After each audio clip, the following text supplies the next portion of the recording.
ईरानी फौज का 500 से ज्यादा अमरीकी फौजियों को निशाना बनाने का दावा।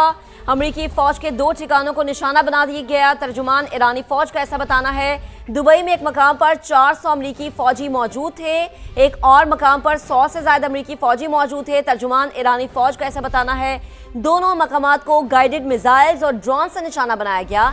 एम्बुलेंसेज कई घंटे तक लाशों और जख्मियों को निकालती रही। तर्जुमान ईरानी फौज का ऐसा बताना है। ट्रंप को समझना होगा ये खित्ता अमरीकी फौजियों का कब्रिस्तान बनेगा। ईरानी फौज का 500 से ज्यादा अमरीकी फौजियों को निशाना बनाने का दावा। तर्जुमान ईरानी फौज के मुताबिक अमरीकी फौज के 2 ठिकानों को निशाना बनाया गया है।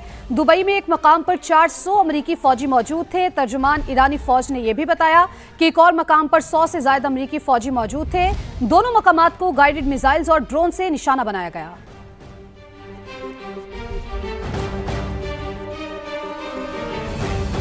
अमन के लिए भरपूर कोशिशें, पाकिस्तान ने ईरान को एतमाद में ले लिया। वजीर आजम शहबाज शरीफ और ईरानी सदर का टेलीफोनिक राबता हुआ।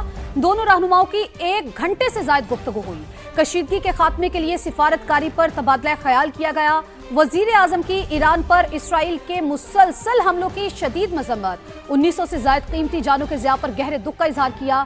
ईरानी अवाम के साथ पाकिस्तान की मुकम्मल यकजहती और हिमायत का इरादा किया। वजीर आजम ने मसूद पेज़ेश्कियान को मुज़ाकरात के साज़गार माहौल के लिए नायब वजीर आजम और फील्ड मार्शल के अमरीका, बरादर खलीजी ममालिक और इस्लामी ममालिक के साथ जारी सफारती राबतों से भी आगाह किया। कहा इज्तिमाई कोशिशों से ही कशीदगी के खात्मे की मौसर राह निकलेगी।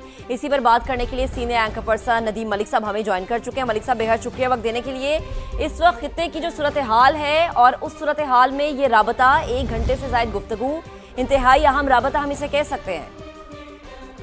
जी, बहुत अहम है और पाकिस्तान का रोल भी काबिल सताइश है। पाकिस्तान के पास इस वक्त एक बहुत ही यूनिक पोजीशन है। पाकिस्तान अरब दुनिया के साथ भी इंटरेक्ट कर रहा है, पाकिस्तान अमेरिका को भी इंगेज कर रहा है और पाकिस्तान ईरान के साथ भी राब्ते में और कोशिश कर रहा है कि तमाम जो फरीक हैं इस तनाज़े के, उनको एक ऐसी जगह पर लाया जा सके जहां बजाय ये कि किसी को बहुत ज्यादा नुकसान हो जाए और बहुत ज्यादा हजीमत उठाना पड़े, उसकी बजाय एक ऐसा रास्ता निकला है जिसमें सारों को फेस सेविंग भी मिल जाए और बहुत ज्यादा जो जानी नुकसान है ईरान का उससे भी बचा जा सके।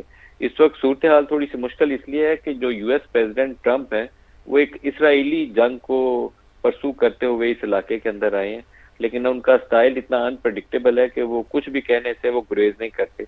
वो कभी एमबीएस का नाम लेके कुछ भी कह देते हैं, कभी ईरानियन लीडरशिप का नाम लेके भी कुछ कह देते हैं। उसके जवाब में ईरान की तरफ से रद्द अमल आता है। पाकिस्तान ने इस तमाम तनाज़े में बहुत करीबी राब्ता रखा है सऊदी अरब से भी और ईरान की क़यादत से भी, ताकि इन दोनों का ममालिक का आपस में एक नया तनाज़ा ना शुरू हो जाए। और उसको इस चीज़ को आगे बढ़ाने के लिए ज़रूरी है कि यूएस प्रेसिडेंट जो ट्रंप है वो भी थोड़ा सा दानिशमंदी का मुजाहरा करें। वो काउबॉय स्टाइल जो है वो उसको लेकर बहुत सारे ऐसे जुमले और ऐसे फिक्रे बोलते हैं जिससे लगता यह है कि अमेरिका तो बस छाया हुआ है, लेकिन ये बात दुरुस्त नहीं है।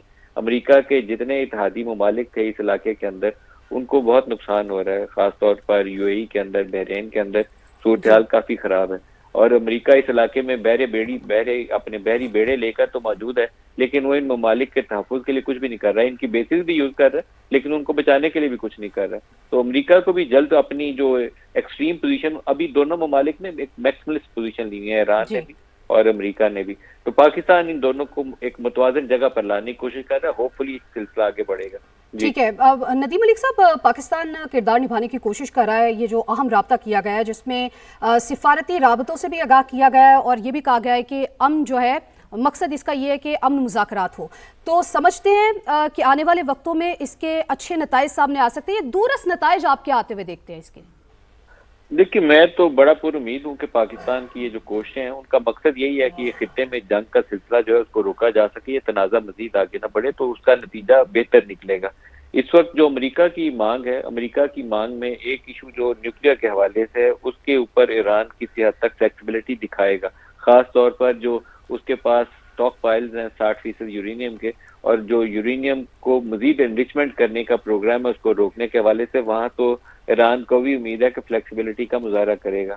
लेकिन जो अमेरिका की दूसरी मांग यह है कि ईरान अपना जितना मिसाइल प्रोग्राम है, बैलिस्टिक मिसाइल जो उसके हिट कर सकते हैं इसराइल को, उसको भी तर्क कर दे। इसके ऊपर ईरान को पीछे नहीं हटना चाहिए और मेरे ख्याल में यही एक बुनियादी नुकता है जिसके ऊपर इसराइल अमेरिका को पुश करता है कि जब तक ये मिसाइल प्रोग्राम ना छोड़े तब तक बात नहीं करनी, और ईरान इसको नहीं छोड़ेगा। इसी तरीके से ईरान मांग करता है कि जो स्ट्रेट ऑफ हॉर्मुज़ है उसके ऊपर ईरान का मुकम्मल कंट्रोल रहे। अमेरिका की ख्वाहिश है कि अमेरिका का भी उसके अंदर रोल आ जाए। तो ये 2-3 ऐसे इश्यूज हैं जिसके ऊपर फ्लेक्सिबिलिटी दोनों को दिखानी पड़ेगी। इसी तरीके से ईरान भी है ना, क्योंकि खित्ते का अमन इसी में ही छुपा हुआ है। बेहद शुक्रिया, आप हमारे साथ मौजूद थे, गुफ्तगू कर रहे थे। पाकिस्तान की कामयाब सिफारतकारी आलमी तवज्जो का मरकज। ईरान और अमेरिका को मेज पर बिठाने के लिए बड़ी मुशावरत। तुर्की, मिस्र, सऊदी अरब और पाकिस्तान के वज़राए खारजा का अहम इजलास कल इस्लामाबाद में होगा।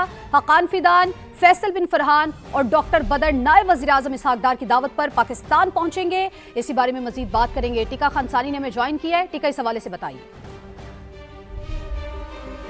जी बिल्कुल, मशरिक़ वस्ता की सूरत हाल के बारे में पहली बाज़ाब्ता जो मीटिंग है, नशिस्त है, वो कल इस्लामाबाद में होने जा रही है और इस हवाले से 4 बड़े इस्लामी मुल्क जो हैं वो इस पे बैठ रहे हैं। इससे पहले तो दरपर्दा पसे पर्दा बैकडोर राब्ते थे और पैगाम रसानी भी थी, पाकिस्तान के किरदार को सामने आया, सराहा जा रहा था।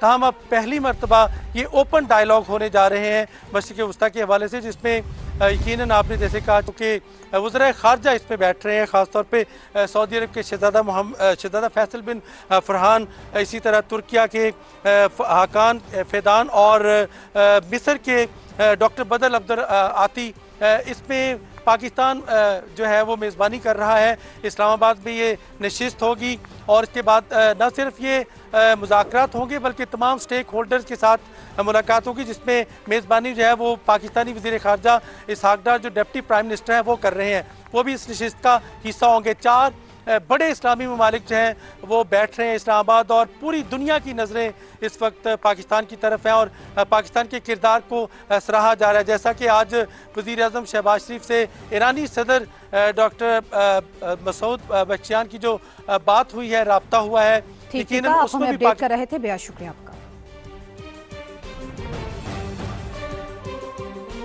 मिस्र के वज़ीर ख़ारजा डॉक्टर बदर पाकिस्तान के लिए रवाना हो गए हैं। मिस्री वज़ारत ख़ारजा के मुताबिक डॉक्टर बदर इस्लामाबाद में 4 मुल्की मुशावरती इजलास में शिरकत करेंगे। इजलास में मिस्र, सऊदी अरब और तुर्की और पाकिस्तान के वज़ीर ख़ारजा शरीक होंगे। चारों रहनुमा खत्ते में जारी कशीदगी में कमी और क़याम अमन पर तफसीली मुशावरत करेंगे।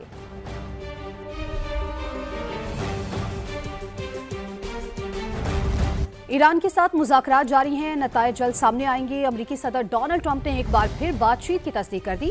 पाक भारत जंग रोकने का जिक्र करते हुए सदर ट्रंप ने एक बार फिर वज़ीर आज़म शहबाज शरीफ की तारीफ की और उन्हें बेहतरीन इंसान करार दिया। 47 years Iran has been known as the bully of the Middle East, but they are not the bully any longer. They're on the run. They don't know what's happening. Remember this. They lied about 3 days ago. I said, yeah, we're negotiating with Israel. We are not negotiating. They're being hit so hard. Anybody. They're begging to make a deal. They said, we're going to send you 8 ships of oil. And then people realized we were actually negotiating. We're negotiating now, and they have to open up the Strait of Hormuz. The Middle East will be transformed, and the future of that region is never, I don't think it's ever looked brighter. You couldn't have, we did the Abraham Accords. I hope you're going to be getting into the Abraham Accords finally. Yeah, so will you please go back and explain? It's time now. I stopped 8 wars. I even stopped India and Pakistan. And they were going at it for a week. They had 9 planes already shot. Prime Minister, actually a great guy, the Prime Minister of Pakistan said President Trump saved 30 to 50 million people.